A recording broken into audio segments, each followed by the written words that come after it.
I think it's a natural question is why explore space? And some people have, different people have different views on this. Personally, to my way of thinking, part of human nature is to reach out and explore. The fact of the matter is, if man stops really stretching himself and extending himself and looking out, then I think that's when civilization will begin to decline. Man just has that inquisitive nature, and it's got to be satisfied.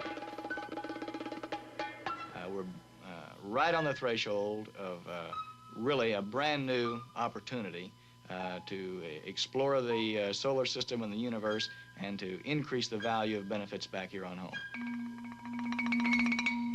Space Lab itself, as it is presently conceived, will provide us with a capability which grows on Skylab, expands on Skylab, and provides us with an enormous capability to conduct research in space. And of course, space exploration provides this spiritual quality. It allows you to go to the unknown and find what's there, and hopefully by doing so, you're going to improve your lot. To have a guy there to change film, to change programs, to repoint the thing, to fix it when it breaks, to take it out and put a new one in, is in many cases not only the rewarding thing to do, but it's the cheap thing to do. First, we've explored the moon, and we've now going to explore near space, and finally we're going to explore the solar system. All of this, man plays an integral part. If our children and our children's children are going to enjoy the same quality of life here on Earth as we have enjoyed in the past, we're going to have to learn how to find new resources and how to manage the ones that we have more efficiently and more effectively. Of course, Apollo went on to take us to the moon, but it also left us with a tremendous technology to look towards the future. And as far as Skylab is concerned, it represents a definite turning point.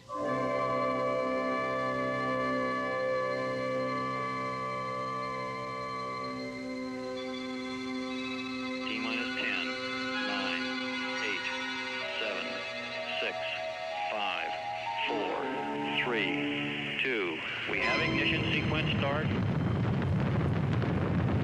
All engines running. We have a liftoff.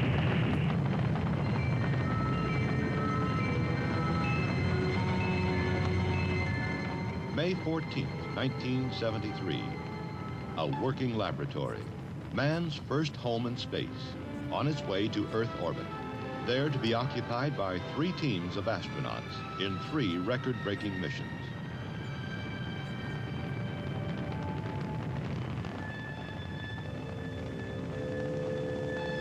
Over the next several months, a lot of theory would become fact and give rise to new theory about man, about Earth, about the physical universe. But on this day, a sequence of events began to cast doubt on even a first mission. Of course, as soon as we could listen in on the flight director net, we realized something had happened to the lab, even though it looked like a perfect launch from where we had been observing it. The meteoroid shield ripped off about 60 seconds into the flight, and with the meteoroid shield gone, this gave us the problem of overheating in the workshop, so many different ideas in the intervening 10 days were put out as different means of being able to rig a temporary heat shield or a permanent heat shield which would allow us to salvage the vehicle. Of course, all the NASA centers were working on it, all our contractors were working on it, and taking an active part in the discussions and the decisions that were made as to what's wrong with the workshop and how we're going to fix it. We went to Marshall to work in the water tank with the proposed fixes, talked to the engineers who were working on it, talked to the flight planners, and discussed it, of course, with management. And we actually launched on the 25th of May with 3 potential ways of covering the workshop to shade it from the sun.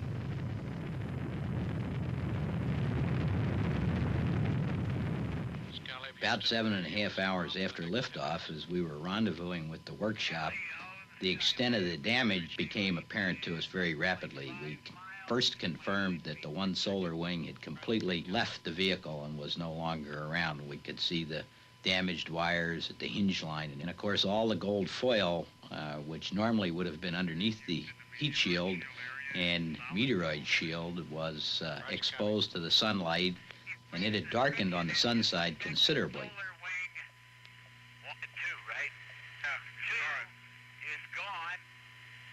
Then as we got around to the side where the jammed solar wing was, it became immediately obvious to us that this little tiny metal strap that had torn off the heat shield and meteoroid shield had jammed the solar wing. Well, the advantages which manned spaceflight offers are in the area of repair and maintenance, which we've demonstrated time and time again on Skylab. As a matter of fact, the whole Skylab series of flights would have been a failure had it not been for the ability of the first crew to repair the space station.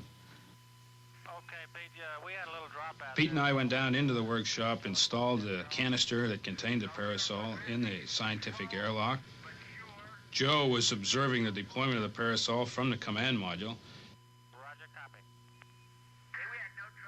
I couldn't see the airlock itself, but I could see this funny-looking orange thing, all rolled up and skinny, come pooching out of there.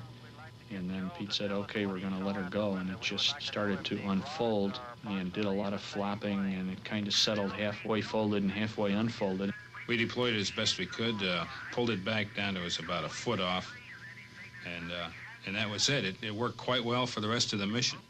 I think on about day 4 or 5, we definitely knew that it was no longer an uncomfortable environment. It was warm, but certainly nothing that you couldn't put up with.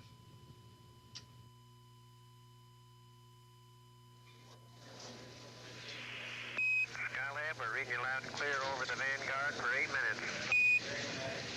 Of course, not having gotten the wing out on our first attempt when we came up there, we really had about half of the electrical capability that we should have had.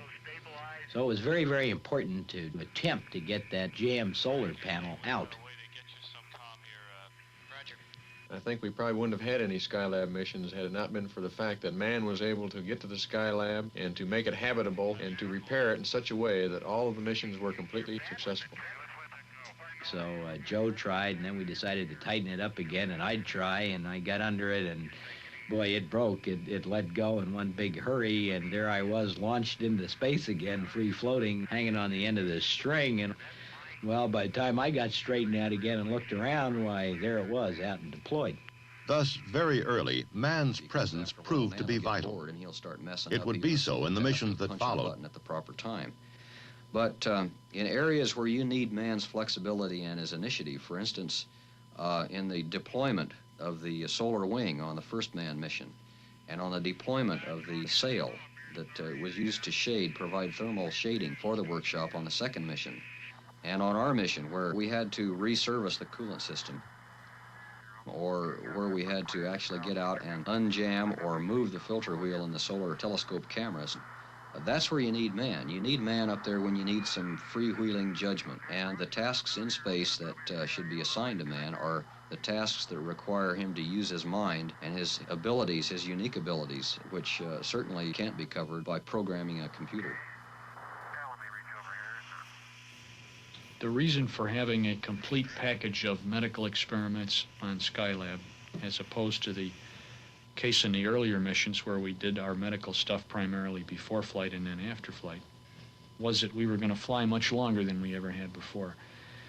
We were going to quadruple the amount of time spent by a human being in space, from 14 days to 56 days. And as it turned out, we did better than that, went 84 days on the third flight. The system we expected to change fastest in the body was the cardiovascular system, the heart, the blood vessels, the amount of blood in them and the way they operated. So our number one experiment to stress that system was called lower body negative pressure. Well, we didn't have gravity up there, so we couldn't stand up, and the lower body negative pressure is a substitute for gravity, a way to fake the body out. And we ran that at 4-day intervals throughout the mission, and from the very first time we ran it, it was obvious that there were indeed changes. But the encouraging thing was that these symptoms were present the very first time we did the test, and they didn't get worse as time went on.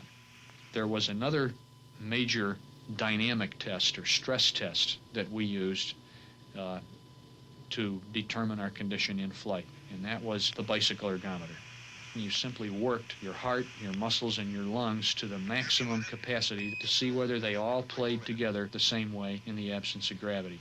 We found that our ability to exercise, our heart's ability to move blood around the body, the cells and muscles' ability to extract oxygen from it, and all the processes that go into a maximum exercise were completely unaffected by zero gravity. It was also considered important to check the response of the vestibular system, or the little balancing mechanism within the inner ear. And we did this by means of a rotating chair. Now, normally when you sit in this chair and rotate on Earth and move your head, it doesn't take very long before you experience motion sickness. However, up there we noticed that after we were there a few days, it was possible to sit in this chair and rotate almost all day long with no sensation or motion sickness at all. We took blood samples periodically throughout the flight, mainly to make sure that the hemoglobin level in the blood was maintained at a proper level and that the body was responding properly to lowered levels of hemoglobin or red blood cells, to make sure that there was not some sort of subtle effect taking place in zero gravity that would leave us more or less open to infection, say. On our mission, we elected prior to the launch to increase the exercise period from an hour to an hour and a half. And this was done mainly on the basis of recommendations of the previous crew. They felt there just was not enough time for a good exercise period, that you really needed more time. We were also bringing up the little treadmill, which was going to require time for use, so we just ended up going for an hour and a half per day exercise. It appears that that decision was a good one, because we came back, I think, in better condition than has any other crew. The Skylab medical experiments were perhaps one of the most important things we did during the whole Skylab mission. We attempted to take a look at man as he reacted under long-term weightlessness. Whether or not we can extrapolate that 84 days out to several hundred days, incidentally it takes something like 400 days for a typical Mars mission, we don't know right now. But it does indicate that we're on the right way to in assuming that man can exist for long times at zero G.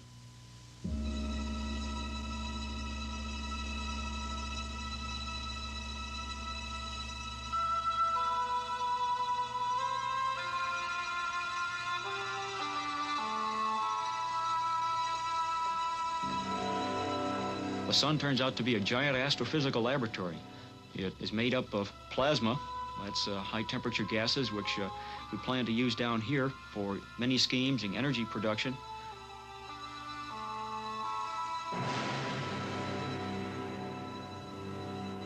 And we can use the sun as a laboratory to better understand how plasmas are affected by electric and magnetic fields, how they're moved, what their properties are. There were a number of really fascinating views available from Skylab in the area of the solar study, some of them seen for the very first time by human eye. In this case, there was an eruptive prominence on the disk of the sun, which cast out through the solar atmosphere, called the corona, to very, very high altitudes, an expanding gas bubble. This was moving out through the corona at a velocity of about 300 miles per second. And we brought back a number of very fascinating views of these sorts of events. Well, on our flight, we were fortunate enough to be able to, first of all, record a solar flare from the very beginning all the way through the rise to the end.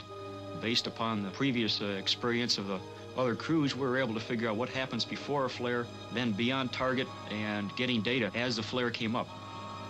We also know that when these large flares erupt on the sun, they throw out charged particles which reach the Earth in some 24 to 48 hours. These produce aurora, which we see here on Earth. Well, the observation of Comet Kohoutek offered an unprecedented opportunity. It was very bright, and most notable was a sunward spike, which was in the opposite direction of the tail, very sharp and pointed towards the sun. Comets are important to science because we are able to observe what we think is primordial matter. That is matter which has been around since the birth of the solar system, if the comet came from the solar system, or if it came from outside the solar system, then it's an opportunity to observe something which was not created with our solar system, but in the regular stellar scheme of things. We also had several smaller experiments intended to look at the ultraviolet radiation coming from stars throughout the galaxy in which we're in, as well as radiation coming even from other galaxies. And these experiments were extended out the scientific airlock of the Skylab and looked at the ultraviolet radiation coming from the sun, allowed it to be dispersed so the image actually looks like it has a long tail on it, and then he can see just what radiation is coming from each of these stars.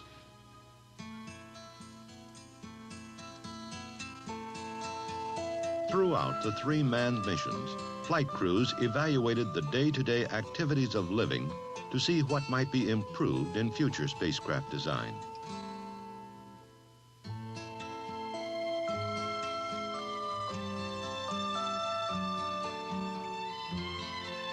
Mobility was, I like to refer to it as the Peter Pan mode. You could really just push off and move around within the workshop. The thing that surprised me most was how quickly we all adapted to being fairly precise.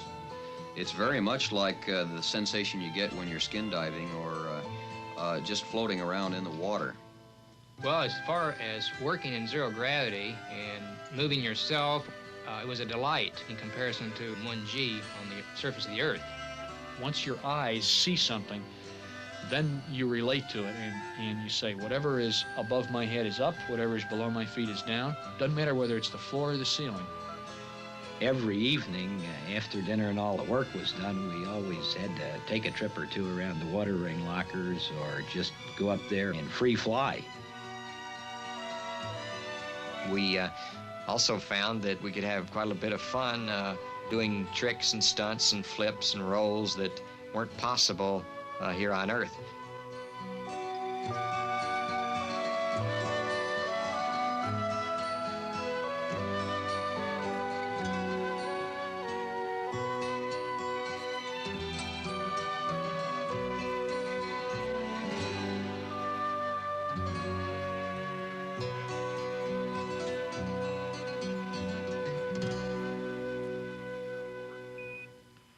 Food aboard Skylab was a very good treat when compared to earlier space missions. Probably the best feature was the fact that we had the ability through a warming tray to put all of our food out and heat it so that when you sat down to eat, you could eat a variety of foods all at once. Probably the favorite of everybody's up there was ice cream and strawberries. Of course, it was necessary to clean house up there once in a while, too. All of our air was filtered through a big screen within the Orbital Workshop. And as the air went through this screen, little particles would collect on the screen, small items that needed to be vacuumed up. And so every day or two, we would vacuum off the screens. We found housekeeping to be not as difficult as here on Earth. One reason was that we had a planned place for every item. Personal hygiene-wise, it was necessary for us to perform up there about the same way it is here. We brushed our teeth, we combed our hair, we shaved, we washed. We did have a shower. We found, however, that we could almost keep clean enough by using sponge baths, by washing ourselves off with a wash rag. Although we did use the shower on several occasions, and I think for future space stations, the shower would be a good idea. We slept in a sleeping bag-like device, which had straps across it, so once you were in the sleeping bag and all snugged up, so to speak, well, you felt very close to what you feel like in bed on Earth. We had on board, of course, EREP, which is an abbreviation for Earth Resources Experiments Package. The primary purpose of this package was to evaluate the techniques and equipment to be used in studying the Earth's surface. The Earth Resources multispectral camera consists of a battery of 6 cameras all pointed at the same place on the ground. Now, through using suitable filters on the front of these cameras and putting different kinds of film in there, some susceptible to visible light, some that'll measure infrared light, some that'll measure other frequencies of light, you're able to record what is being radiated from the ground in these different frequency ranges. There's been a lot of significant data gathered in the area of determination of faults. The Southern California area, of course, has been troubled with earthquakes for many, many years, and we're just beginning to really understand the fault structure in that area. We also have got some excellent photography of the fault structure as it extends on down into Baja California. Then over in New Zealand, we got some of the Alpine fault. And we think that possibly better knowledge of the fault systems around the Earth will give us a better understanding of earthquakes, and we can learn to better predict earthquakes. You can imagine that if we had the ability to forecast weather, literally millions and millions of dollars in crop savings alone would result. And it's just the first step, of course, of weather control. We've been able to give them three-dimensional looks at cloud formations in the areas of cyclones, typhoons, hurricanes, and the like. We've given them some photographic data that we think is going to answer a few questions that have never been answered to date anyway on just exactly how the Earth and its atmosphere interchanges energy back and forth. Food supply is a very important factor for all of us here at home, not only in this country, but for the entire world, of course. First of all, we can survey the amount of land that is devoted to the production of these crops. We can even estimate what the yield is going to be, depending upon what its temperature and rainfall and so on is. Also, we can see where there may be areas of infestation. These instruments photograph the Earth in a variety of different spectral ranges, clear down into the infrared. In other words, some disease like a corn blight may have been started. We can see areas where the forests have had significant infestations. So this all goes together to help us put together a better pattern of the total world production of food and other things of interest to people in this country and overseas as well. We took a good look at the Falkland Current. We could see some of the staining, this plankton blooming, the little organisms that grow essentially in the deep water, and then when the water wells up from below, it brings up this green plankton, and from space it looks like a green stain. The plankton is sort of the bread of the sea, and it starts the life cycle in the sea. And if you can track the plankton, you can track the smaller fishes, which are going to track the larger fishes, the food fishes, which are good for commercial people. We took some excellent pictures of the drought area of Central Africa, trying to discover the total pattern of the drought, to see if it could be stopped in some way by suitable planting, or suitable cultivation, or preventing cultivation of certain areas. So although we don't know the full techniques that would be used in this case, at least we can get a sort of a handle on food production and enhance it in some way. As far as man-made pollution, I think that probably the most outstanding visual evidence of this is in the Great Lakes. And it starts at the source of the Great Lakes, the western end of Lake Superior, where you can see pollutants along the southern shore of Lake Erie. You can see where every large creek or small river empties into the lake. We noticed in areas like Mobile Bay and the mouth of the Mississippi River and several other river areas around that you could see the silt moving out into the various harbors and bays around the world. Part of this I think we can probably blame on man because of poor soil conservation practices upstream. Much easier to take a picture or to look down from orbit and try to survey the situation and find the areas most likely to be sites for future oil fields, for example. We think that this technique is going to make quite a lot of energy sources available that just haven't been discovered yet because of the vast surface of the Earth.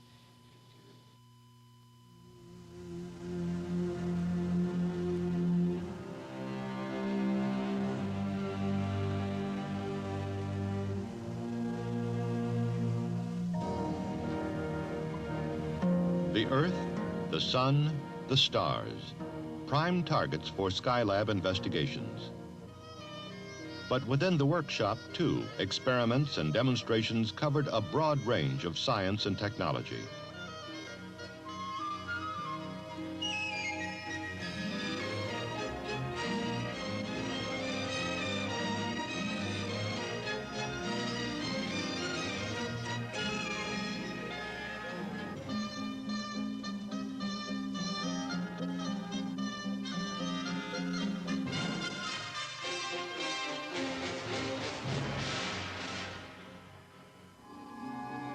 In early February 1974, the third crew retrieved for the last time the film, magnetic tape, the samples and specimens for return to Earth.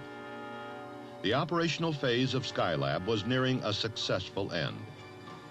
The ongoing science phase, fueled by the aggregate of data from all three missions, would last for the next several years.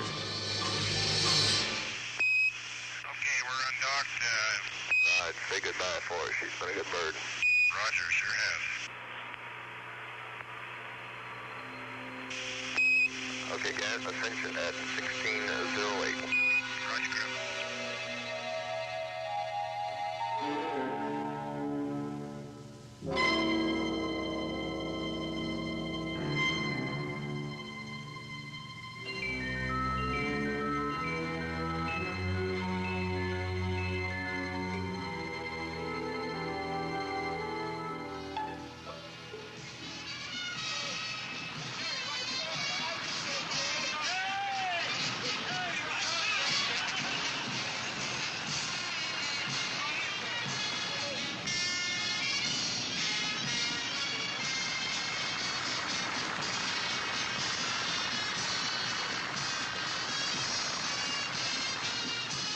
I don't think there's any real limit to how long man can stay in space, as long as he never loses sight of the fact that sometime he's going to have to go back to 1G.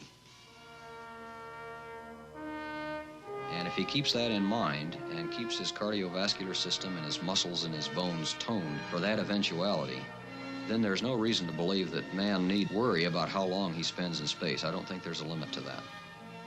We all know that the Earth's resources are limited. And in order to enjoy the benefits of the resources of the Earth that we have enjoyed in the past, we're going to have to learn how to manage what we have more efficiently. We're going to have to learn how to find new resources to improve our quality of life here on Earth. The solar physics community has about 5 years of very intensive work ahead of them.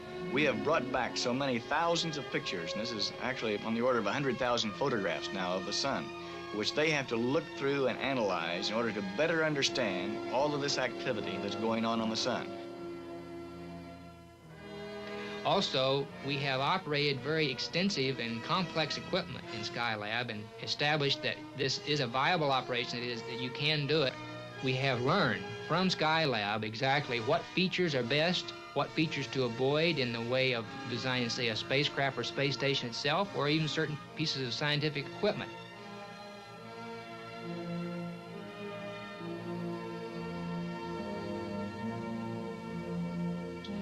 I don't think anybody really knows what man's future is at the moment.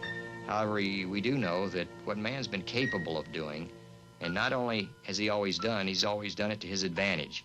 So I think maybe space exploration is just the beginning of man being able to go out to other areas of the universe. And once he's able to go out there, he's going to find uses for it. He's going to go out there and live, and he's going to populate it, and he's going to make a better life for himself and for the rest of the people of the Earth in doing so.